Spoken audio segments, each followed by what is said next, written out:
Hey everybody, it's Kyle. Hey, I know this is going to offend some people, but I'm more concerned about the long-term happiness of your family.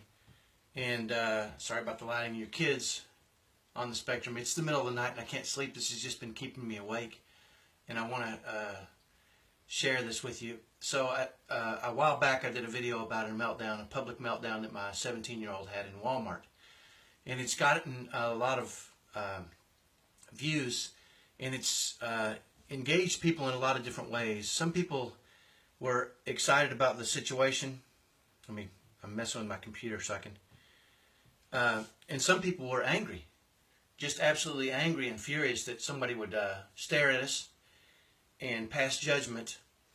And they said things and were just incredibly angry at those people. And you know, I appreciate the concern, but that's not the way I handled it. One person specifically went off and said nobody would stare at them. They would scream and yell, and it really got me thinking about that. How, you know, our kids, we model behavior for our kids, even our kids that are on the spectrum. And don't fool yourself. They watch us even when they're having difficulties. And so I asked her, I said, how does your anger towards the ignorant help our cause? I don't mean to sound combative, just curious. And she came back and said, having anger towards people who intentionally disrespect you or make comments that are against you as a parent is natural. And she basically said that she has a right to be angry, and I agree. I mean, nobody likes to be judged. And she has a right to go off on people if they stare or don't treat her kindly. And it's been bugging me ever since, because what's happened to me is I've started to realize as mine have grown, is that here's what happens when they have a meltdown. They go into a fight or flight situation.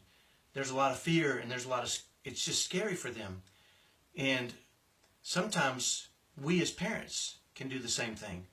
When things start to go wrong or things get tough, we can go into a fight or flight situation. And if our kids are having public meltdowns and people are staring at us and we start screaming at them, who do you think is watching us scream at other people's? And who do you think thinks that may be an appropriate reaction when you're scared or afraid? I mean, when you're afraid, when you have fear in your life, you do one of two things. It's either fight or flight, right? The flight is just to run away, and we can't run away from our kids. I guess some people can, but not us, right? The other is fight. And lashing out at other people, we feel like is justified. But when we lash out at other people, when things get stressful and hard, our kids see that. And they may start to associate the fact that when things are hard and difficult for me, I should lash out at other people too. And that's risky. And I see way too many families who have put themselves in that position because they feel like they're defending their kids on the spectrum. And they are. And I understand why you would get angry and frustrated when somebody stares at you at a public meltdown. But consider this. When you turn on other people who are ignorant because you're in a fight or flight mode, because things are really stressful and you're overwhelmed, your son or daughter who's on the spectrum, when they're overwhelmed and they go into fight or flight, what do? Do they turn on people? Because if they do, it's going to be you. And we hear this over and over. Kids, as they grow up, as they start to get puberty, will start to get physical and start to scream and yell and start to curse. And in some cases, I'm worried that they're learning that from us. So I understand you have the right to be angry and frustrated and scream and yell at people. You have that right. It's your right. I just caution you and urge you to consider, what are you teaching your child on the spectrum? When they have a meltdown and they want to go into a fight or flight, what are they learning from you when you're in a fight or flight mode, when people are staring at you? You know, the reason we've developed the things that we've developed in our family is because we want to model the behavior we want in our kids on the spectrum. When they go into fight or flight, we get calm, cool, and collected, and we want to make sure we're doing what's right for them.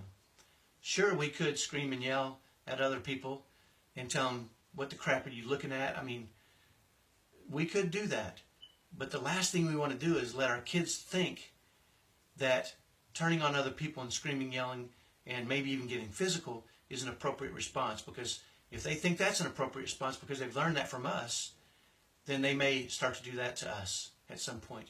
So I don't want to offend here, but I do want you to consider that when things are at their hardest for them,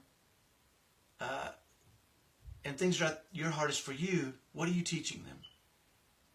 Just consider that when you turn on other people in anger and frustration. Even when you're driving your car and you get frustrated and somebody cuts you off. Do you scream and yell at those people? Because your kids are watching.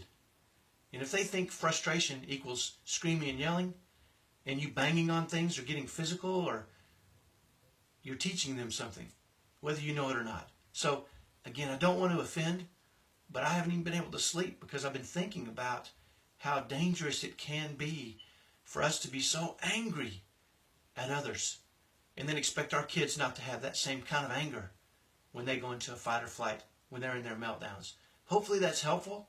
Hopefully I haven't offended you. That's the last thing I want to do. But I certainly want to caution you, because those kids are going to grow up and they're modeling behavior somewhere. Let's make sure we give them the behavior that we want from them when they get bigger and stronger. Because that's the only way really that we're going to have happy families, is if we can teach them how to handle themselves in real stressful situations. Hopefully that's helpful. Hopefully I haven't offended you too bad. Have a great weekend. We'll talk to you next time. Bye-bye.